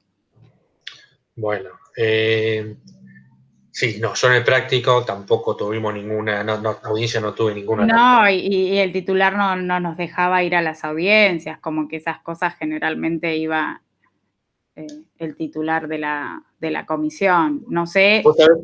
Vos sabés, Aseguradoras, escribanía, bueno, casi ahí, no tenemos contacto con el procedimiento. Vos sabés, Carla, que uno de los profesores, que no es esta materia, ¿no? Le estoy haciendo publicidad a otra, digamos, a otra materia de procesal. Pero yo tenía entendido que, bueno, Pirolo, que él es camarista, que por lo menos cuando estaba en primera instancia, él era juez, tenía esa posibilidad, ¿no? Te los llevaba a los alumnos a presenciar una audiencia de testigos. Claro, hay un problema operativo, porque, a ver, incluso tiene mucho que ver con este tema, porque una de las problemáticas que nosotros tenemos para la reanudación del proceso judicial es que claramente en las salas donde se toman las audiencias no se cumplen con ningún tipo de distanciamiento social, ni mucho menos. Es decir, es como que estás en una sala muy chica, la toma un empleado del juzgado. Es Están una los sala abogados. tamaño 4x3, chicos, literal, no es muy grande. Entonces no te podés ni mover, tenés si vas con carpetas, puede ocurrir que estás al lado, le estás mirando a ver qué es lo que tiene la carpeta del colega o de la colega. Muchas veces hay colegas que no tienen lugar para sentarse. Bueno, la verdad que es bastante, digamos, es bastante. Bueno, pero sí, no es muy atractivo, pero para que más o menos tengan una idea, el objetivo de esta audiencia es que nosotros tengamos un contralor de lo que se está hablando, pero a la vez nosotros estamos sentados atrás del testigo. El testigo está sentado frente al audiencista que le va a ir haciendo estas preguntas de rigor. Y nosotros estamos sentados atrás, o sea que le estamos viendo la nuca al testigo. ¿Y por qué se genera esto? Para que cuando el testigo tenga que responder y tal vez esté dudoso, nosotros no hagamos un guiño, te cierro el ojo, como para que sea fiel la declaración del testigo y no esté guionada por nosotros, ¿sí? Y nosotros somos los que previamente a la audiencia tal vez hacemos alguna recomendación o algún recordatorio respecto a las fechas a los testigos, pero en la audiencia el testigo no puede mirar para atrás, no puede mirar al letrado, no puede mirar a nadie más que a la persona que le está tomando la declaración. Y nosotros, después de que el audiencista hace las preguntas, podemos hacer alguna pregunta para complementar la información que necesitamos y que es necesario en el expediente, o tal vez hay algo que no quedó claro. Pero bueno, yo creo que lo novedoso de estas audiencias es que no es como tal vez podemos acostumbrarnos a una audiencia conciliatoria en donde todas las partes estamos reunidas y charlamos sobre los hechos y nos vemos las caras. Lo distinto acá es que ya al momento de sentarnos cada personaje tiene asignado un lugar y esto es por esta razón, ¿no? Para que sea un testimonio lo más fiel posible y no esté inducido por nuestro trabajo. Sí, vamos a hacer, y hay que hacer algunas consideraciones que vale la pena hacerlas, ¿no? Es decir, sobre cómo se lleva adelante el acto. Después tengo acá algunas normas que ahora las vamos a mencionar, pero digamos, poco más que nada como para hacer una descripción de cómo es bueno, vos ya describiste bien cómo es, pero qué es lo que no pasa. Primero, acá no hay, vuelvo a insistir, no hay un pliego, no hay interrogatorio, es decir, las preguntas primero las hace el juzgado. Cuando digo el juzgado, digo el empleado del juzgado que tiene asignado tomar esa audiencia. Después pueden hacer preguntas los letrados de las partes. Primero pregunta el letrado de la parte que ofreció el testigo, hace todas las preguntas que considere necesario. Ahora vamos a ver cómo tienen que ser esas preguntas. Y luego pregunta el abogado de la contraparte, y una vez que se termina las preguntas, se cierra el acto. Primero, acá no se graba, o sea, no es que acaba un video ni nada por el estilo. Acá hay un audiencista que toma nota o sea, está con una computadora, el testigo está le da de frente al audiencista y le da la espalda a los letrados y a las partes. Y el audiencista va levantando el acta y va volcando en el acta las respuestas que va dando el testigo. Y obviamente esa declaración que hace el testigo, se imprime esa hoja, se le hace leer al testigo, y si el testigo está de acuerdo, la firma. Si quiere hacer algún tipo de aclaración, la puede hacer.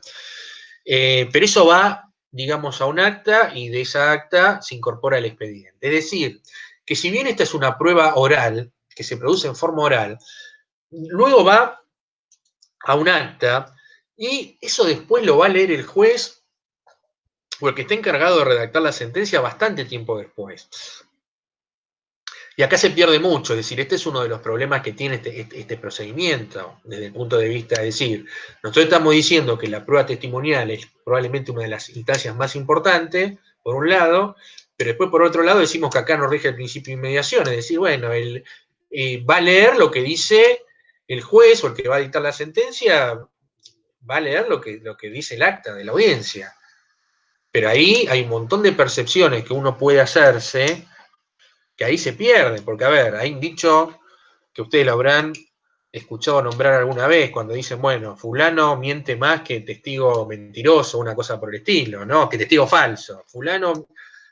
Fulano transpira más que testigo falso. Esta es una frase que la he escuchado mencionar alguna vez. Es decir, en alusión a ese testigo que empieza a ponerse nervioso porque, bueno, no tiene ni idea sobre lo que está declarando. Ahora, ustedes imagínense que todas esas expresiones tan importantes del testigo, obviamente nos quedan volcadas en un acta, porque la audiencita nos dice, bueno, miren, esta pregunta el, el testigo estaba transpirando. No, vuelca lo que el testigo le manifiesta.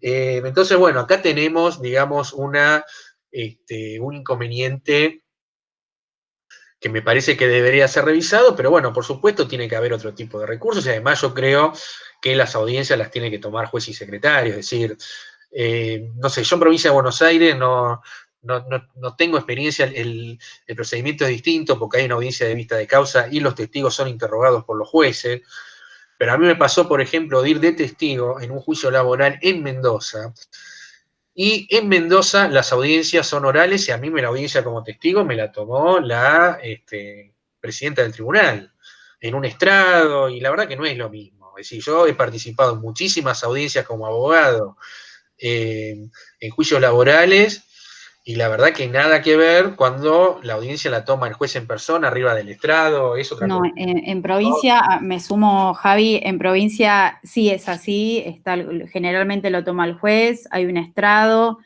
la sala es una sala más imponente que una oficina 4x3, en donde hay un estrado, físicamente, visualmente, a la vista ya es más imponente, entonces una persona que no está acostumbrada a estar entre tribunales, genera que el testigo se ponga un poquito más nervioso porque tiene otra presencia. Tenés a tres jueces, tenés al juez, al secretario, al prosecretario, y la postura es diferente. Te recuerdan cada 2x3 que estás bajo juramento, que tiene una sanción penal. La realidad es que es más intimidante. Yo prefiero conciliar antes que llevar un testigo trucho en una vista de causa en provincia, porque sé que puede resultar. Y en muchos casos, los jueces, cuando se dan cuenta que está muy nervioso o algo, piden ¿cómo se llama? Piden la sanción por falso testimonio. Así que provincia es un poquito más rígido en cuanto a las testimoniales. Pero bueno, es fundamental la testimonial en el proceso. Piensen que si es un pago en negro, ¿cómo demuestro el pago en negro? Si no es por un compañero que dice, yo vi que le entregó plata. ¿Y cuánta plata le entregó? O sea, si alguien no lo ve y dice, yo vi que le entregó 10.000 pesos, ¿cómo sabes? Porque lo contó delante mío. No hay manera de probar eso, porque, a ver, pensemos, documental. Lo primero que van a hacer es un desconocimiento de documental. Segundo, ante los pagos en negro nadie da un recibo. Pocas veces tuve esa suerte. Entonces, una jornada de trabajo. Entraba a las 9, me iba a las 5 de la tarde. Ningún cliente va a poder aseverar si no es un compañero que te vio entrar a esa hora, ni siquiera un vecino, porque tiene que ser alguien que te vio entrar, que te vio salir y que de 9 a 5 estabas trabajando. Entonces, bueno, más allá de que tengas una planilla, más allá de que tengas una foto, más allá de que tengas una remera con el logotipo del lugar a donde trabajabas, la prueba estrella es tu compañero que te vio, que entrabas a las 9, te metías en la máquina y hasta las 5 no parabas. Así que los testigos son realmente muy, muy importantes en los procesos laborales. Sí, nosotros tenemos, digamos, si nosotros ya vamos a la parte normativa, bueno, nosotros tenemos algunas reglas en el Código Procesal, ahí tienen en pantalla una regla del artículo 439 del Código Procesal, que obviamente los testigos pasan en forma separada, es decir, a mí en una audiencia me designaron para que comparezcan 3 testigos, no es que entran los 3 testigos juntos, esto parece una obviedad la que estoy diciendo, pero es típico para las personas que cuando van quieren entrar todos juntos y la visita dice, no, pasa uno, a ver, ¿quién pasa? ¿No? Es decir, y son citados de a uno los testigos, hechos pasar de a uno a la salita donde van a ser interrogados. bueno, serán llamados sucesiva y separadamente, alternándose en lo posible. La realidad es que la práctica indica que el orden en el cual los testigos pasan, el juzgado, el audiencista, lo deja librado a los testigos, para ver el testigo que está más apurado para que pase primero, así que normalmente ese es el orden de prelación, y no se cumple con la regla del Código Procesal que dice que el testigo debe permanecer en el juzgado hasta que terminen todas las declaraciones de los testigos que fueron citados. Hay una regla del Código Procesal, no sé si la puse acá, pero obviamente eso no se cumple. Una vez que el testigo declara, se levanta el acta, firma el acta, ya le dicen que se puede retirar y bueno, el testigo obviamente va a cumplir con sus actividades, con respecto al tema del interrogatorio del testigo, lo que hay que decir una vez que el testigo pasa es que previo a las preguntas que tengan que ver con el proceso judicial propiamente dicho, el artículo 440 y 441 del Código Procesal establecen dos cuestiones fundamentales. Primero, la necesidad de que el testigo preste un juramento o promesa de decir verdad, y que además se le debe informar al testigo las consecuencias penales que podría incurrir o que podría soportar si incurre en el delito de falso testimonio. Entonces, esta es la primera parte del testimonio, es decir, el testigo se sienta, una vez que es citado, de la forma que indicaste vos muy bien, Carla, y cuando empieza ya el acto, entonces, bueno, el audiencista le dice una cosa como esta, dice, bueno, usted ha sido citado a declarar en el juicio fulano contra mengano, jura decir la verdad, testigo dice que sí, y después dice, bueno, el delito de falso testimonio previsto en el artículo 275 del Código Penal es de tanto a tanto de prisión, o se lo dice antes, mejor dicho, se le informa la pena de falso testimonio y después se le pide el juramento de decir verdad, y luego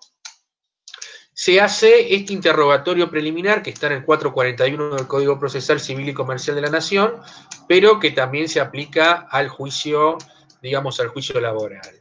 Estas circunstancias que están preguntadas acá es lo que se llama el tema, normalmente en la jerga se habla de las generales de la ley.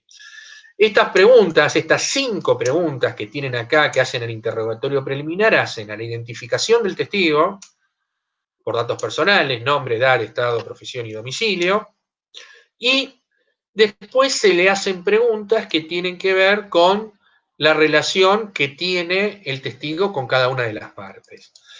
Si ustedes ven en el 441, inciso 2, fíjense que acá se le pregunta cuestiones que hacen para ver si ese testigo es un testigo excluido o no, es decir, si es pariente por consanguinidad, es afinidad de alguna de las partes y en qué grado. Entonces se le pregunta si tiene algún tipo de relación de parentesco con las partes. Obviamente ya esta declaración el testigo la hace bajo juramento y bajo la posibilidad de ser acusado de falso testimonio. Luego le pregunta si tiene un interés directo o indirecto en el resultado del pleito, si es amigo íntimo o enemigo de alguna de las partes, si es dependiente, acreedor de alguno de los litigantes o si tiene algún otro género de relación con ellos. En este punto, en el inciso 5, es cuando el testigo se le pregunta si tiene algún juicio pendiente con la empresa demandada. Estas cuestiones, insisto, se las denomina generales de la ley porque nos permite determinar primero la identificación del testigo y después el hecho de poder determinar qué grado de relación tiene con las partes. Si el testigo supongamos que diga que es amigo de alguna de las partes, eso no quiere decir que la audiencia no se lleva adelante, la audiencia se va a llevar adelante, pero obviamente esa declaración testimonial tiene que ser analizada en función de que ese testigo manifiesta cuando le preguntan por las generales de la ley que él es amigo o que él es enemigo de alguna de las partes. Esto hay que explicárselo al cliente cuando porque a veces se encuentra con esto y no saben qué contestar. Bueno, esto hay que explicárselo y, por supuesto, si tiene algún tipo de juicio pendiente, cuando se le interroga por las generales de la ley y el testigo dice que sí, que mantiene algún tipo de juicio pendiente, bueno, obviamente, esta es una circunstancia, como yo señalé al principio, que no hace a la posibilidad de declarar, el testigo va a declarar, pero bueno, esto después hace a su idoneidad o a su eficacia en materia, digamos, en materia en materia probatoria, ¿no? Entonces esto es fundamental en la primera parte y esto lo hace el juzgado. Y luego, ya en el artículo 90 del LO, dice, bueno, un poco lo que estábamos mencionando acá, que los testigos serán libremente interrogados por el tribunal, sin perjuicio de las partes que sugieran, las preguntas que sugieran las partes por sí o por intermedio de su letrado. Acá se habla de preguntas sugeridas, es decir, como que el letrado le sugiere al tribunal las preguntas que hay que hacer. En la práctica es directamente el letrado el que hace las preguntas.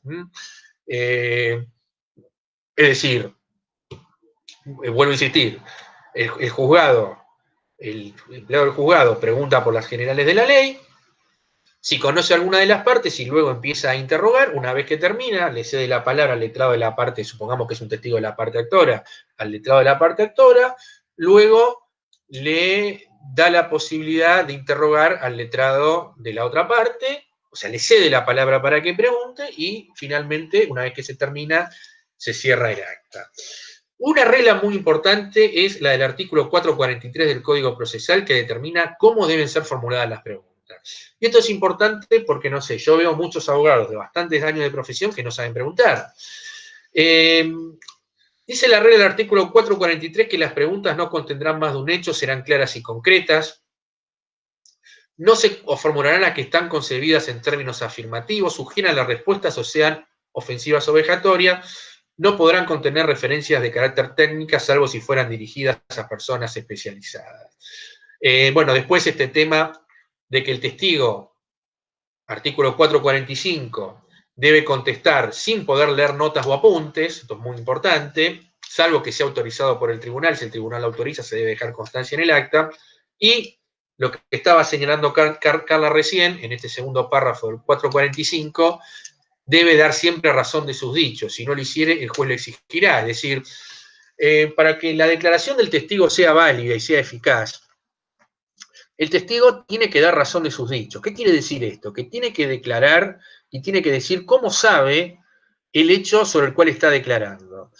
Porque, a ver, y para que el testigo, porque para que la declaración del testigo tenga eficacia probatoria, el testigo tiene que haber percibido por sus propios sentidos los hechos sobre los cuales declara. Por eso se le pregunta cómo lo sabe. Porque si el testigo sabe del hecho, porque se lo comentó el actor, por ejemplo, si al testigo le pregunta si sabe por qué terminó o cómo terminó, cuándo terminó la relación laboral, y el testigo dice, bueno, terminó porque al actor lo despidieron, a fulano lo despidieron. ¿Y usted cómo lo sabe? No, porque bueno, yo lo sé porque me lo encontré al actor que estaba llorando, bueno, está declarando sobre algo que le contó el actor, pero a él no le consta. Entonces, esa declaración sobre lo que conoce por comentarios, honestamente, eso no le va a servir a la parte para la cual va a declarar. Tiene que haber percibido por sus propios sentidos. Por eso es tan importante que se le pregunte siempre al testigo cómo sabe los hechos sobre los cuales declara.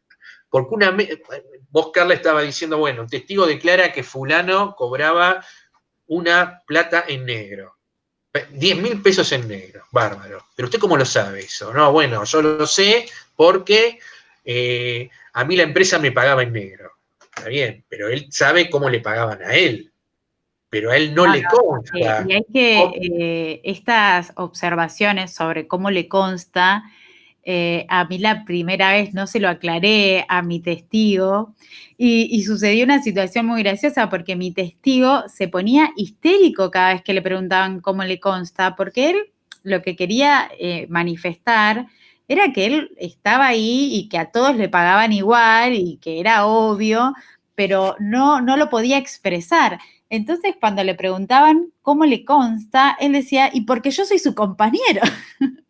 Y ahí nadie le podía aclarar en esa audiencia. Obviamente fue una falencia mía, que era yo la que le tenía que explicar que le consta porque lo vio, le consta porque escuchó, que tiene que aplicar sus sentidos al momento de dar una respuesta y cada vez que le preguntaban, ¿y cobraban propinas? Sí, cobraba propinas. ¿Y usted cómo lo sabe? ¿Cómo no lo voy a saber? Si yo era el mestre. Entonces, claro, se generaba una situación en donde mi testigo se enojaba y la audiencista se enojaba más. Entonces, hasta que Bueno, tuve que acá, pedir, en ese momento tuve que pedir un cuarto intermedio, hacer salir al testigo y explicarle a la audiencista, que no sé, me imagino que estaba más que acostumbrada a estas situaciones, pero a pedirle que por favor le tenga un poco más de paciencia a mi testigo, porque claramente él no se daba cuenta de esta situación. Lo volvimos a hacer entrar y ahí, bueno, estuvo un poco más laxa en las preguntas, pero sí o sí hay que explicarle a nuestro testigo que estas preguntas se la van a hacer y aunque parezcan súper obvias, porque los dos eran camareros, porque los dos trabajaban en la misma posición, porque los dos cobraban de la misma manera, hay que justificarla. sí, acá vos lo que decís es una cosa, bueno, esto es lo que yo digo y lo que mencionaba al principio, ¿no? Decir, cómo, o sea, cómo todas las declaraciones, los juicios pueden ser iguales, parecidos, pero cómo a veces nos encontramos con este tipo, digamos, con este tipo de circunstancias, porque a ver, la verdad que el lugar donde se lleva adelante la audiencia tiene cero formalidad, a veces es una persona que está toda llena de expedientes, que no te puede ni sentar, o sea, que la verdad que no tiene ningún tipo de solemnidad. Y la verdad que a nosotros, una vez que uno ya tiene ciertos años, no le genera nada eso. Pero para la persona que tiene que ir a declarar, y a lo mejor esa persona no durmió el día anterior, o se levantó rápido, o le costaba dormir, es decir, no todas las personas, digamos, reaccionan de la misma manera, y en esa dinámica, y a veces el testigo se puede equivocar y puede decir algo que no es cierto, o que no es exactamente así, o bueno, este tema que el testigo se pone nervioso porque ve que el juzgado no le cree, porque dice, bueno, ¿cómo lo sabe? Y como que no le creen, entonces se pone nervioso y entonces o se enfada con el juzgado, se enfada con el letrado que está haciendo las preguntas, en fin, hay toda una, digamos, hay una gama de circunstancias que se pueden llegar a plantear. Yo antes de terminar, porque esto todavía me quedan varios PowerPoint y no los voy a poder terminar, el tema de la forma de las preguntas, nosotros vamos a volver a la clase que viene, pero sí para no dejar colgado este tema, la pregunta debe hacerse en forma abierta de manera tal siempre de no sugerir la respuesta. Es decir, yo no le puedo preguntar al testigo de qué caballo, de qué color, si el caballo es, perdón por el ejemplo, ¿no? Si el caballo blanco de San Martín, de qué color era, o si el caballo de San Martín era blanco. Yo no le puedo preguntar así.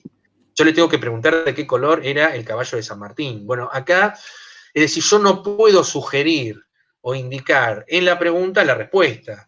Entonces, si yo tengo que probar, supóngase que reclamo es por horas extras, porque el actor se cumplió una jornada de tantas horas, yo no le puedo preguntar al testigo, bueno, para que diga el testigo si trabajaba de lunes a viernes de 8 a 20, porque yo en la misma pregunta le estoy dando la respuesta, y además es una pregunta que da para que conteste por sí o por no. Yo le tengo que preguntar al testigo, bueno, para que diga el testigo si sabe cuál era la jornada del actor. Entonces el testigo dirá, sí, sé cuál es la jornada. Bueno, ¿cuál era? Trabajaba los lunes a viernes de 8 a 20. ¿Y usted cómo lo sabe? No, bueno, yo lo sé porque trabajábamos en el mismo horario, entramos y salíamos juntos. Entonces el testigo declara sobre algo que a él le consta y la pregunta está correctamente formulada. Esto que parece una cosa muy evidente, bueno, muchas veces esto no ocurre así y bueno, hay algunos abogados que se hacen un matete preguntando porque bueno, no, esta es una regla que es sencilla, no es ninguna cuestión compleja, pero bueno, hay que saber, digamos, hay que saber preguntar y vuelvo a insistir que en materia laboral esto es una cosa que es totalmente verbal, se resuelve ahí en el mismo acto si la pregunta está bien o mal formulada y bueno, tiene toda una dinámica que es una particularidad propia del juicio laboral en la justicia nacional del trabajo. Sí, como recomendación, cuando tengan que ir a las primeras audiencias, ya sea como oyentes o como letrados, estudien el caso y ya lleven las preguntas pensadas, porque cuando estás en la audiencia, la dinámica empieza a cambiar, se van a poner nerviosos y le va a costar formular. Les cuento porque como letrada también me pasó de estar en audiencias en donde me encontré con letrados que no sabían formular las preguntas las empecé a impugnar y terminaron desistiendo de la pregunta porque no la sabían formular, ¿sí? Entonces Y además, Carla, y acá hay una cosa también, ¿no? Ya que estamos hablando de temas prácticos. Acá el papel clave también es el audiencista que te toca. Si te toca un buen audiencista, probablemente haya agotado en buena medida las preguntas para hacer. Entonces vos como letrado tenés pocas preguntas, pero a mí también me ha pasado, pero esto es tragicómico, que por ejemplo, no sé, le asignaron a último momento el expediente a un empleado que no tiene ni idea del expediente, y entonces ¿qué hace? Hace el interrogatorio preliminar, es decir, estas preguntas de las generales de la ley, terminó esas preguntas y entonces te dicen, doctor, su testigo. Entonces le tenés que preguntar todo vos y a lo mejor vos no estabas preparado para hacer ese interrogatorio porque vos ya dabas por supuesto que ciertas cuestiones básicas se las iba a preguntar el juzgado. Entonces, lo que vos decís es absolutamente cierto, el letrado tiene que ir ya con las preguntas escritas, diría yo, ¿no? Y bueno, si la va haciendo el juzgado, uno las va tachando. Claro, uno las va tachando, sí, tal cual, las va tachando, se va fijando si quedó algo que tal vez no quedó muy claro, puede volver a repregunta diciendo, bueno, el testigo manifestó que utilizaba una indumentaria provista por el empleador, ¿la puede describir? Entonces esa pregunta nos va a llevar a que el testigo cuente si tenía algún logo de la empresa, que eso también va a ser un rasgo de relación de dependencia, por ejemplo. A mí lo que me pasó fue que una situación parecida, que cada abogado tenía que realizar las preguntas, cuando empiezo a impugnar al otro abogado, se pone nervioso porque no tenía las preguntas hechas previamente y este nerviosismo lo llevó a trastabillar y a trastabillar al punto que desistió de preguntar. Entonces, como colega, fue una situación victoriosa para mi cliente, pero sí, la verdad es que como colega me di cuenta de que el abogado no estaba con las preguntas preparadas, no tenía práctica en el tema, lo que lo llevó a esta situación. Por eso yo les recomiendo, para evitar esto, si ustedes tienen el caso analizado, las preguntas hechas, no les va a pasar. Es como muy de manual. Bien, nosotros de todas maneras este tema vamos a retomar la clase que viene, vamos a retomar sobre este punto, vamos a ver ejemplos de cómo se deben formular las preguntas, vamos a ver el tema de las oposiciones que pueden hacer los letrados, en fin, vamos a profundizar un poquito más el tema. Acá hicimos una aproximación, así que vamos a retomar la clase que viene con el tema de la declaración del testigo, ya en el comienzo de la clase y no a esta altura que todos estamos un poco más cansados. Bueno, les cedo la palabra a ustedes, no sé si me quieren hacer alguna pregunta, me quieren hacer algún comentario sobre esto, sobre algún tema que me quieran preguntar. Bueno, los hemos dejado callados, Carla. Perplejos. ¿No? Para mí. No sé si perplejos, para mí que se fueron, porque esto tengo los redondeles con las letras, uno puede dejar esto. Bueno, si no hay ningún tipo de pregunta, levantamos la sesión acá. Dejamos la clase acá. La clase está siendo grabada, así que después la subimos al campus de la facultad y al canal de YouTube. Y bueno, nos estamos viendo el día miércoles de la semana que viene. Y bueno, ahí vamos a hablar también un poquito de las demandas que ustedes me presentaron. Vamos a hablar léanlo, chicos, léanlo al tema y practiquen si quieren alguna que otra pregunta con el caso que están trabajando y las podemos ver en clases y hasta la podemos analizar y en el caso de que sean plausibles de ser impugnadas también, porque la realidad es que nosotros aprendemos cuando nos equivocamos. Entonces, si ustedes tienen este espacio para poder practicar cómo hacer, aunque sea una pregunta, o a la vez escuchar a sus compañeros, escuchar o leer a sus compañeros, hacer preguntas, va a ser súper rico para todos en cuanto a conocimiento, porque así está muy en el aire y la realidad es que se van a dar cuenta cuando se tengan que poner a redactar una pregunta. Ahí van a empezar con la duda. ¿Induce, no induce? ¿Estará bien, no estará bien? Practiquen, hagan 1 o 2 preguntitas y la semana que viene, cuando retomamos el tema, las podemos ver y ahí vemos. Esto no es un espacio para juzgar, sino que es un espacio para aprender y vamos a ir aprendiendo de analizar esas preguntas, porque que nosotros se la hagamos no va a quedar tan clara como cuando la tengan que trabajar ustedes. Me parece una buena sugerencia, porque además esto les va a servir forever, digamos. Así que bueno, gente, damos por terminada la sesión. Los estamos esperando el miércoles que viene, 20 horas, en este mismo link. Les mando un abrazo y nos estamos viendo. Gracias. Buenas noches. Chau, chau.